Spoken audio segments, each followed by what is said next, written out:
आज आपण करतोय ओल्या नारळाच्या करंज्या.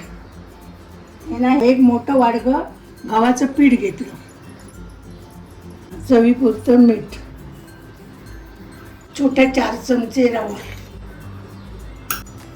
हे सगळं ना आधी मिक्स करून घ्यायचं. आता ना जरा 4 चमचे तेल गरम करून घ्यायचं. हे गरम तेल असं ओढून टाकायचं.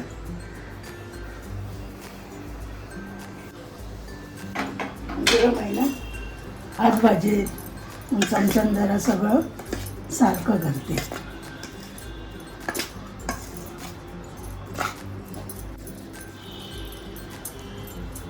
जरा हे सगळं ना सारखं सगळं करायचं.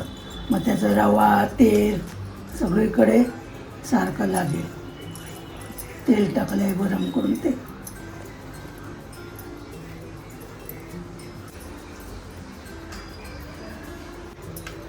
आता जरा जरा पाणी घेऊन पीठ मळायचं. एकदम जास्त नाही पाणी टाकायचं. टाक तेवढं टाक. बस बस बस.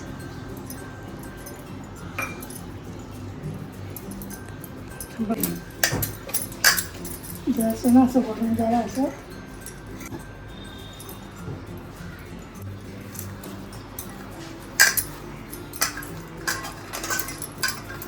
हे 15-20 मिनिटं असं जरा झाकून ठेवायचं.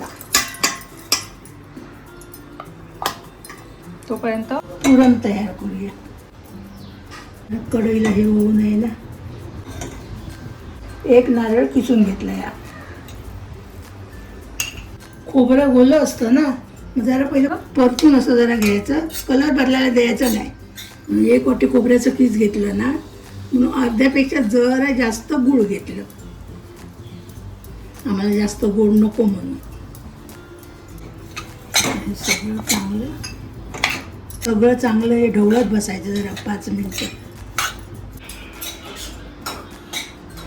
गुळाची जरा कढई राहिली ना, म्हणून जरा हे करते. झालं आता तयार पुरण. गॅस बंद करायची आणि जराशी वेलची पावडर टाकायची. हे सगळं सारखं एक करायचं. वेलची पावडर टाकली ना आता, परत सगळं ढवळून. पुरण थंड व्हायला पाहिजे ना, मग आता ना दुसऱ्या भांड्यात जरा काढून घेऊया.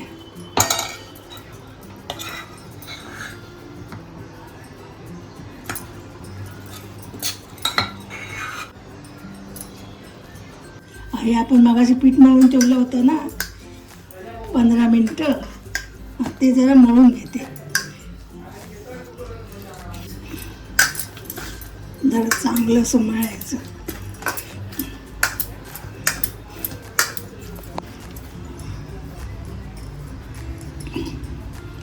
आणि याच्या पुऱ्या करून मग त्याच्यात पुरण भरायचं. त्यांना आपण चपातीसारख्या मोठ्या लाटायच्या. ह्याच्यावरच लागते.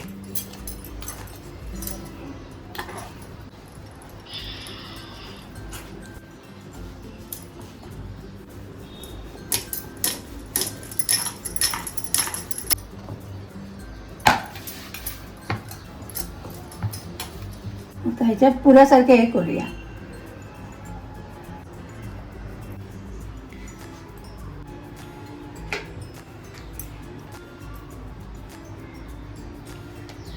आता ह्याच्यात हे पुरण भरायचं.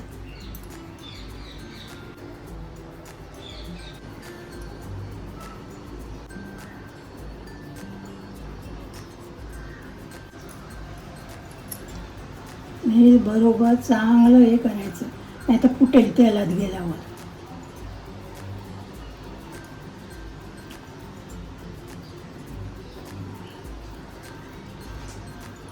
आणि ही याला अशी मुरड घालायची.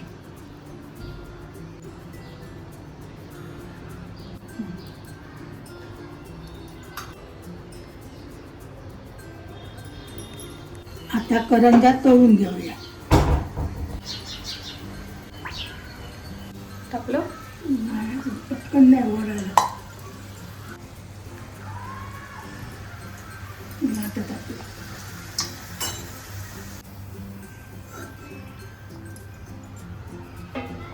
अशी एक एक सोडायची, जास्त गर्दी करायची नाही.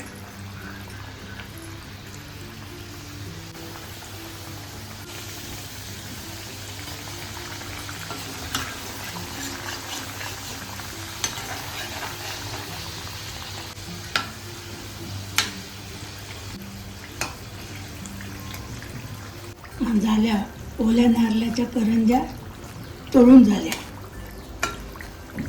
तुम्ही पण नक्की करा एकदा अशा.